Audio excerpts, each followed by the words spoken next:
Chers téléspectateurs, amis du petit écran, bonsoir. Bienvenue dans votre émission École guinéenne sur la télévision nationale. Aujourd'hui, l'équipe de l'émission École guinéenne vous propose dans son tout nouveau numéro un thème crucial intitulé « Pour ou contre la démocratie ». Ce thème sera développé par les élèves du groupe scolaire Hassad, entendez Hadja Sarang Diallo de Lansana Sud. L'initiative est de rendre nos élèves confiants et éloquents devant le public. Suivez. Les premières expériences d'un régime politique démocratique ont lieu pendant l'Antiquité dans la cité grecque d'Athènes. Le terme démocratie vient d'ailleurs du grec ancien, démos qui signifie peuple et kratos qui réfère au pouvoir. La démocratie est donc littéralement le pouvoir du peuple. Pour les Athéniens, le peuple se limite aux citoyens, c'est-à-dire aux hommes libres nés de père athénien. La mise en place d'un régime politique où l'ensemble des citoyens pouvaient participer à la prise de décision était inédite dans le monde grec. C'est donc graduellement que les institutions démocratiques ont vu le jour à Athènes. On dit selon Abraham Lincoln, la démocratie est le pouvoir du peuple, par le peuple et pour le peuple. S'il y a la démocratie en Guinée, c'est parce que nous aussi nous pouvons exprimer ce qu'on pense à l'État. On peut dire ce qu'on veut et puis l'État va maintenant exaucer nos vœux. C'est pour cela que nous sommes pour la démocratie.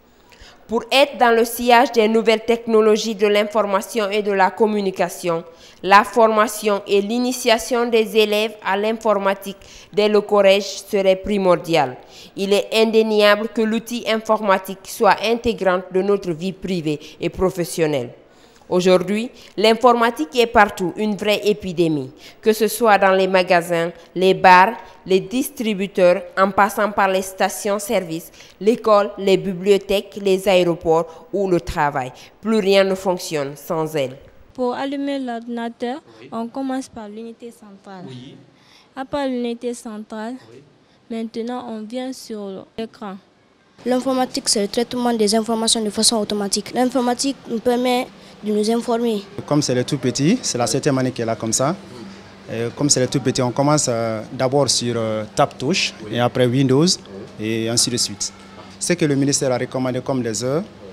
Et nous offrons ici 2 heures de cours pour chaque élève dans la semaine. C'est ce que nous donnons ici comme cadeau à nos enfants. Vous savez, le monde aujourd'hui a besoin de l'informatique. Les pays en voie de développement en ont besoin, les pays développés aussi en ont besoin. Donc l'informatique est incontournable. Le début des années 90 marque l'entrée de l'Afrique dans une nouvelle vague de transition démocratique. Ce processus a abouti à l'adoption dans presque tous les pays africains de nouvelles constitutions consacrant une démocratie dont la reconnaissance au pluralisme de l'opposition politique ainsi que la proclamation des droits et libertés sont les traits fondamentaux. Ce renouveau démocratique est également marqué par la construction progressive de l'état de droit et l'organisation d'élections disputées débouchant sur une alternance dans plusieurs pays. Des progrès significatifs ont certes été réalisés par de nombreux pays africains, mais des obstacles subsistent. Tout à l'heure, il y aura 2 grandes tendances, une pour la démocratie et l'autre contre la démocratie. Alors, cher public, vous qui nous regardez depuis Paris, vous qui nous regardez depuis Fofoméré, alors suivez les 2 grandes tendances, vont s'expliquer, chacun va donner au moins l'argument solide pour défendre son thème.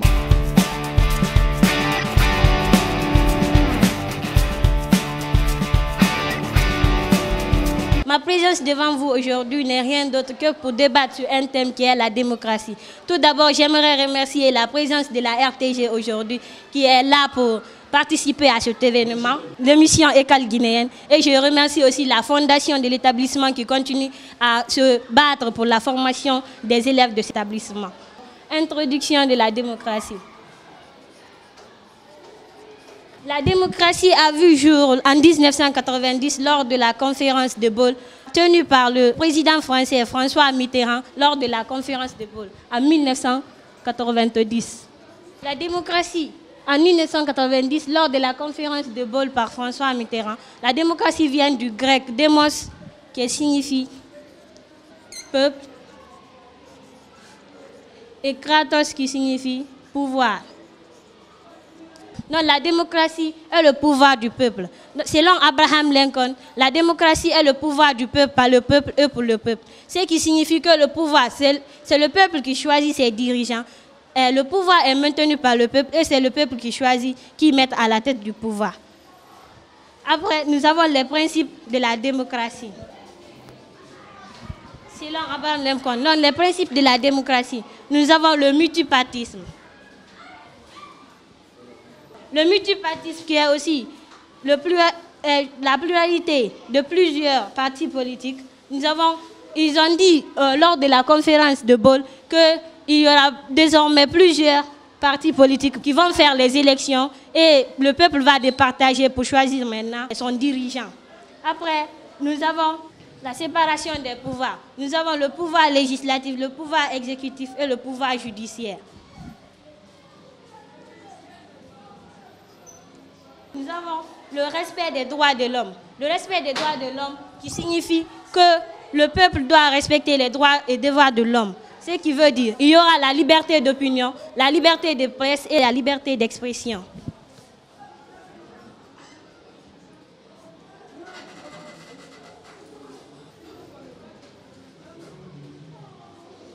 Maintenant, nous allons parler de l'inconvénient de ces différents principes de la démocratie. Nous avons par exemple le multipartisme. Le multipartisme a créé en Afrique ce qu'on appelle le développement de l'ethnocentrisme, le tribalisme, le régionalisme et le favoritisme. Nous avons aussi le développement des tensions interethniques, la création des hostilités, des guerres civiles, la rébellion, j'en passe. Nous avons la séparation des pouvoirs, le pouvoir législatif, exécutif et judiciaire. En Afrique, la séparation des pouvoirs n'a été que sur papier ou de façon formelle.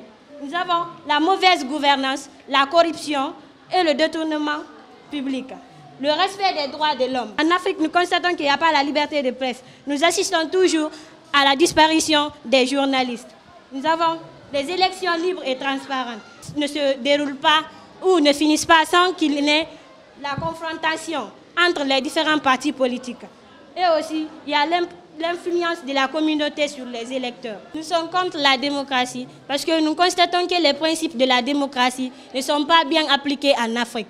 Quand nous prenons par exemple le multipartisme, on a dit qu'il peut y avoir plusieurs partis politiques. Mais nous constatons en Afrique que le multipartisme a engendré l'ethnocentrisme, car chacun vote maintenant pour son ethnie. Nous constatons que le multipartisme a aussi engendré les guerres entre ethnies. Ce n'est pas ce que la démocratie recommande. Parce que la démocratie n'a pas dit de faire les guerres entre les ethnies, mais plutôt d'appliquer le multipartisme pour que le peuple ait à choisir qui peut être son président. Nous avons la séparation des pouvoirs. Le pouvoir législatif, le pouvoir exécutif et le pouvoir judiciaire. Nous constatons en Afrique que le pouvoir exécutif, le pouvoir judiciaire et le pouvoir législatif sont dans la main du président de la République. Le président de la République peut à la fois lui-même gérer le pouvoir législatif, le pouvoir exécutif et le pouvoir judiciaire. Parce qu'il est à la fois le chef de l'État et à la fois le chef de son parti. Nous avons le respect des droits de l'homme. Nous constatons en Afrique que les droits de l'homme ne sont pas respectés. Car quand nous prenons l'exemple sur la liberté de presse, nous constatons toujours en Afrique qu'il y a la disparition des journalistes. Et on ne sait pas qu'est-ce qu'il y a à la cause de cela. Quand nous prenons les élections libres et transparentes, en Afrique, il n'y a pas d'élections libres et transparentes, car on assiste toujours à la disparition des urnes. Nous avons toujours les fraudes électorales et tant d'autres choses, et qui ne sont pas les principes de la démocratie. Ce n'est pas ce que les principes de la démocratie recommandent. C'est pourquoi je dis que je suis contre la démocratie, car les principes de la démocratie ne sont pas bien appliqués en Afrique. Je suis pour la démocratie. Comme succès, la démocratie en Afrique a favorisé les élections libres et transparentes, l'alternance au pouvoir, des compétitions des idées ou des partis politiques, la bonne gouvernance, la libre d'expression à travers la libération des ondes ou des radios. Aujourd'hui, on a la pluralité des radios privées. Si, par exemple, en Guinée, pendant les années 60, on n'avait qu'une seule radio, la radio-télévision guinéenne pour informer des millions de personnes. Aujourd'hui, de nos jours, on a plusieurs radios. Exemple, Espace FM, Espace TV, Suite FM. Aujourd'hui, ce que la RTZ peut cacher, ces radios-là peuvent démontrer ça à la télévision. On a encore la liberté de pensée, d'expression, de manifestation. La démocratie a encouragé l'intégration économique, socio-culturelle, le libre choix des représentants, compétition, des idées ou des partis politiques donnent des combats d'idées. Par exemple, d'après la citation d'Alpha Condé, qu'est-ce qu'il nous dit? Mon combat est un combat d'idées. Mes armes sont la parole et la plume. Pendant les années 60, c'était le parti unique et aujourd'hui, nous avons plusieurs partis politiques qui sont le RPZ, Rassemblement du peuple de Guinée, IFDZ, Union des forces démocratiques de Guinée, IFR, Union des forces républicaines, PIP, Parti de l'unité et du progrès. Donc le multipartisme, d'après moi, comme je suis la démocratie, n'a pas du tout amené ce qu'on appelle l'ethnocentrisme. Elle a permis l'émancipation des sociétés civiles ou peuples africains, le respect des libertés individuelles et collectives, et elle favorise la primauté des collectives face à l'individu. Aujourd'hui, nous parlons de la démocratie. Vous savez, la notion de la démocratie est une notion très complexe. Mais qu'à cela ne tienne, nous allons dire notre point de vue. Bon, moi, en fait, je suis contre la démocratie. Et j'ai expliqué ça, pourquoi je suis contre la démocratie. Je vais faire d'abord un coup d'œil en arrière, avant d'abord la démocratie en Afrique. C'est-à-dire, je vais vous dire d'abord l'Afrique bien avant l'arrivée de la démocratie. Vous savez, l'Afrique est un continent très riche en culture. L'Afrique a beaucoup d'ethnies. Donc bien avant que la démocratie ne vienne en Afrique, les Africains étaient unis. En ce moment, les pays africains avaient une économie très modeste. Donc ces économies ne les permettaient pas de travailler, c'est-à-dire de satisfaire aux besoins de leur peuple. Moi, je suis contre la démocratie. C'est là pourquoi. Si nous prenons sur les élections libres et transparentes, nous savons tous qu'en Afrique, il n'y a pas des élections libres et transparentes. Chaque citoyen vote pour son ethnie. Si par exemple, moi je suis de l'ethnie malinké, je vote pour les malinké. Si je suis Soussou, je vote pour les Soussou. Nous avons aussi la disparition des urnes lors des élections, les mascarades électorales. C'est pourquoi moi je dirais que je suis contre la démocratie. La démocratie, elle n'est pas venue seule, mais elle est venue avec des principes. Il s'agit de les accepter, les comprendre et les appliquer. Le Ghana, par exemple, il a accepté les principes et il a appliqué. Ils ont compris la démocratie et ses principes. Tu as parlé aussi de l'ethnocentrisme. Prenons le cas de la Guinée. Est-ce qu'il y a l'ethnocentrisme ici? S'il y avait l'ethnocentrisme ici, est-ce qu'on allait être unis? Moi, je suis petit malinké. Est-ce qu'on serait là, en ce moment-là, dans ce même école? On serait là.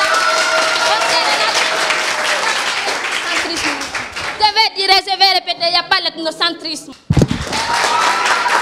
La démocratie est un système de gouvernement par lequel le peuple choisit ses dirigeants dans un intervalle de temps lors d'élections libres et transparentes. Tel n'est pas le cas de l'Afrique. Le multipartisme a envoyé l'ethnocentrisme en Guinée. Prenons par exemple la séparation du pouvoir. En Afrique, la séparation du pouvoir était sur papier et non formelle. Par exemple, en Afrique, nous constatons quoi? La mauvaise gouvernance. Si les principes de la démocratie sont bien appliqués dans un pays, donc ici, on peut parler du bon régime démocratique qui est la démocratie. Mais aujourd'hui, à la pluralité des partis politiques, donc chacun est libre de voter pour la personne que tu aimes. Quand tu votes pour la personne que tu aimes, c'est-à-dire c'est pour voter pour quelqu'un qui peut avancer ici le pays. Parler de la démocratie n'est pas chose aisée. Parce que la notion de démocratie est une notion complexe et ambiguë. Elle est aussi très simple. Mais dans l'application des principes de la démocratie, il y a eu ce qu'on appelle une très très mauvaise compréhension de la part des Africains. Alors, chose qui fait que la démocratie, étymologiquement, vient du latin. Demos qui est égal à peuple et kratos qui est égal à pouvoir. Et la démocratie, alors, étymologiquement, c'est le pouvoir du peuple. C'est ainsi que Abraham Lincoln va nous dire que la démocratie, c'est le pouvoir du peuple, par le peuple et pour le peuple. Le pouvoir appartient au peuple. C'est le peuple qui donne le pouvoir et c'est ce même peuple qui dirige ce pouvoir. Dans son sens large, que la démocratie est tout système par lequel la transmission du pouvoir se fait par des élections libres et transparentes. Alors, cette démocratie va avoir des principes. Elle va venir en Afrique à partir des années 90, lors de la conférence de Bâle. Nous savons que les États africains, à partir de 1980 à 1989, c'est la période de réclamation. De réclamation de quoi? D'un changement. Un changement vraiment qui va intervenir dans la vie des Africains pour les permettre de connaître ce qu'on appelle le développement. Mais très heureusement pour eux, 1990 va marquer la démocratie. Alors elle vient après que les Africains ont subi ce qu'on appelle les torts, les exactions, les indignations et humiliations de la part des dirigeants, des crocodiles qui ont été choisis à partir des années 60. Alors on se dit que désormais tout va changer. La démocratie est acclamée avec joie, avec fierté par les Africains. Mais très malheureusement, c'est venu avec ces principes de multipartisme, de séparation des pouvoirs, de respect des droits de l'homme, de transparence dans les élections, mais aussi de consultation régulière du peuple par les dirigeants afin de permettre au peuple de donner leur avis sur les décisions prises. Alors, ce principe-là, très malheureusement par les Africains, sera très mal interprété. Raison pour laquelle la démocratie ne cessera d'être un problème en Afrique. La démocratie, alors, va provoquer en Afrique ce qu'on appelle un océan de sang, pour ne pas dire, va créer un bain de sang. Preuve de cela, à travers la mauvaise, ce n'est pas la démocratie, mais la mauvaise interprétation des principes démocratiques. Si nous prenons le multipartisme, ça a provoqué des problèmes en Afrique, parmi lesquels le multipartisme a prévu quoi? Le multiple commence par 2. Mais nous allons constater quoi en Afrique? Qu'il y a ce qu'on appelle tellement de partis politiques que nous allons assister à plus de 160, à plus de 200 partis politiques. Alors, qui sont sur des bases ethniques. Alors, on va se poser la question, qui va voter pour qui? Alors, voilà l'un des problèmes qui va retarder le développement du continent africain. La séparation des pouvoirs. Nous avons, dans la séparation des pouvoirs, il y a ce qu'on appelle la primauté du pouvoir exécutif sur les deux autres pouvoirs, à savoir le pouvoir législatif et le pouvoir judiciaire. Chose qui va engendrer en Afrique de sérieux problèmes. Nous avons le respect des droits de l'homme. Alors c'est le problème le plus important, parce que nous savons qu'il n'y a pas de développement sans liberté, il n'y a pas de développement sans paix. On ne peut point parler de développement sans qu'il y ait ce qu'on appelle la liberté de conscience. Alors pour ce fait, il y a ce qu'on appelle la conscience des Africains n'étant pas tellement préparés à la démocratie, parce que leur culture n'est pas en harmonie avec ce qu'on appelle ces principes de la démocratie. Des principes qui ont été établis sans tenir compte des réalités de notre communauté. Voilà chose qui va faire naître des problèmes. Nous avons la privatisation des libertés, les élections libres et transparentes. Alors pour ce faire, la démocratie ne cesse d'être un problème sur le continent africain. Alors que Dieu bénisse la Guinée, vive les Guinéens, vive la RTG, vive Assad. Bien, aujourd'hui, ce qui nous unit ici, c'est la démocratie. Pour ou contre la démocratie. Moi, je pense que la démocratie est la bienvenue en Afrique. On ne pouvait pas continuer à vivre dans la terreur avec des dictateurs. De 1958, 1960 jusqu'à 1990, l'Afrique était dans la main des tyrans. Et vous le savez, après son indépendance, l'Afrique a commencé à vivre avec des gens qui ont pris la liberté ou l'Afrique dans la main des colonisateurs. Et c'est quoi? C'était la révolution. Mais la révolution nous a conduit à quoi? La révolution nous a conduit à ce qu'on appelle des coups d'État. Des coups d'État en coups d'État, pas de développement. Mais grâce à la venue de la démocratie en 1990, cela va libérer un peu le peuple africain. Parce que nous allons voir la décision émane du peuple lui-même. C'est le peuple qui décide sa vie. Donc, d'où par conséquent, ce qu'on appelle la liberté d'agir et la liberté de penser. Et ce qu'on appelle le multipartisme. Cela a envoyé le multipartisme, c'est-à-dire la pluralité des partis politiques. Donc, le peuple africain doit aujourd'hui remercier le bon Dieu. Pourquoi? Parce que tout simplement, chacun est libre de choisir le parti qu'il veut. Si certains se targuent à dire que la démocratie n'est pas bien pour l'Afrique, ils n'ont pas d'argument. C'est des gens qui n'ont pas d'argument.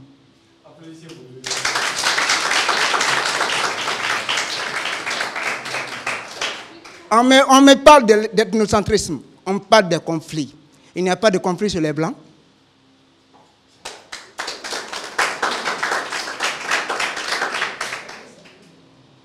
On me parle des droits de l'homme. On dit que le droit de l'homme n'est pas respecté en Afrique. Pensez-vous qu'en Amérique, des personnes ne sont pas tuées en longueur de journée? Vous pensez que c'est en Afrique seulement où on tue des personnes, où des journalistes disparaissent? De grâce.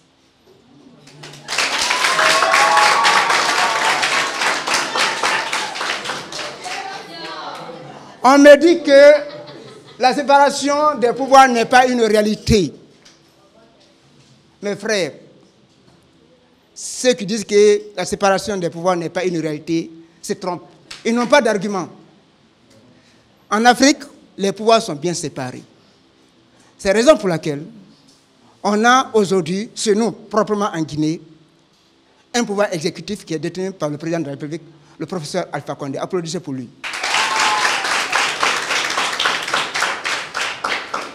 Il y a la séparation des pouvoirs. Le pouvoir législatif est détenu par son Excellence, honorable député Koli Kondiano. La justice aujourd'hui est indépendante. La démocratie, pour ceux qui ne savent pas, pour ceux qui manquent des arguments, est une forêt où chacun y trouve son compte. La démocratie ne connaît pas de race. La démocratie ne connaît pas d'ethnie. La démocratie n'a pas de région, ne connaît pas de région. La démocratie ne connaît pas de sexe. La démocratie prend tout le monde sur le même pied d'égalité. D'où la liberté d'expression et la liberté de manifestation. Je vous remercie. Est-ce qu'on peut savoir la différence entre les habitants d'une démocratie et ceux d'une monarchie? La différence entre les habitants qui vivent dans la démocratie et les habitants qui vivent dans la monarchie. J'espère bien. Bien, les habitants qui vivent dans la démocratie, on les appelle les peuples. C'est ceux-là qui ont des droits et des devoirs. Ils sont soumis à des lois qu'ils doivent respecter. Et en les respectant, ils peuvent, qu'on appelle, ils sont soumis à la liberté, ils ont leur propre liberté. Ils ne dépendent pas de personne. Et personne ne dépend d'elle. Et les habitants de la monarchie, comme son nom indique, monarchie. La monarchie, c'est quoi? Comme vous voyez mot, qu'on appelle mono, qui est égal seul. Et monarchie, qui est le pouvoir. C'est le pouvoir qui est centré dans la main d'un individu. Il fait de son pouvoir ce qu'il veut. Les habitants de son royaume sont les sujets. Ils sont soumis à ses lois. Il fait de son peuple ce qu'il veut. Vous venez d'écouter avec brio les deux grands protagonistes, les deux grands camps. Chacun a défendu son camp. Maintenant, il est question de savoir, est-ce que la démocratie convient à un peuple analphabète? Il y existe deux déjà. Nous savons que les modèles qui existent, il y a eu en Afrique des organisations, mais ces organisations ne peuvent pas être considérées comme étant des organisations démocratiques. Preuve de cela, on a eu ce qu'on appelle des sociétés stratifiées et des sociétés non stratifiées. Ces sociétés stratifiées, comme son nom l'indique, on parle de strates, alors sous forme de couches, qui obéissent à ce qu'on appelle à une superposition de couches. Alors pour ce faire, la société est bien organisée en fonction des castes. Mais nous savons que parmi ces sociétés, il y a ce qu'on appelle un groupe qui est privilégié, qui doit diriger le pouvoir, un groupe qui est privilégié, qui ne doit pas diriger le pouvoir. Preuve de cela, nous avons le Fouta théocratique. On a ce qu'on appelle des sociétés non stratifiées. Ces sociétés, nous savons que dans ces sociétés, c'est qu'un seul groupe qui est indiqué, qui doit diriger le pouvoir. Définitivement, ceux-ci-là sont appelés les nobles ou les privilégiés. Donc pour ce faire, immédiatement à la deuxième question, il faut rappeler que la démocratie, déjà, l'analphabétisme est un problème qui crée de sérieux problèmes à la démocratisation d'un pays. Parce qu'il faut connaître d'abord ses droits et devoirs. Un. Deuxièmement, la démocratie, pour un peuple analphabète, il faut qu'il ait ce qu'on appelle des hommes lettrés pour les faire comprendre les principes de la démocratie. Donc voilà en quelque sorte, pour un peuple analphabète, je ne dirais pas que la démocratie n'est pas complètement possible, mais il faut rappeler que ça va nécessiter, l'implication de la démocratie dans un peuple analphabète va nécessiter beaucoup de problèmes et beaucoup d'efforts de la part des États. Vous dites que si la démocratie est bien pour un peuple analphabète, je vais vous rappeler que au temps de Soundiata Keita, on ne connaissait pas l'école française, on ne connaissait pas l'école anglaise, on avait notre propre démocratie. Et je vous rappelle que Soundiata Keita avait convoqué une réunion à Kourkanfoga où il y a eu des lois qui ont été votées. Ça, c'est de la démocratie, monsieur. Je pense que c'est pas seulement ceux qui sont... La démocratie n'est pas faite seulement pour ceux qui sont partis à l'école, mais la démocratie est pour tout le monde. Je vous remercie. Chers téléspectateurs, comme vous venez de voir, les deux grands protagonistes, chacun a défendu son camp avec aisance, avec beaucoup plus de prudence. Vous êtes bien placés pour départager ces deux grands professeurs et ces deux grandes promotions, le collège et le lycée.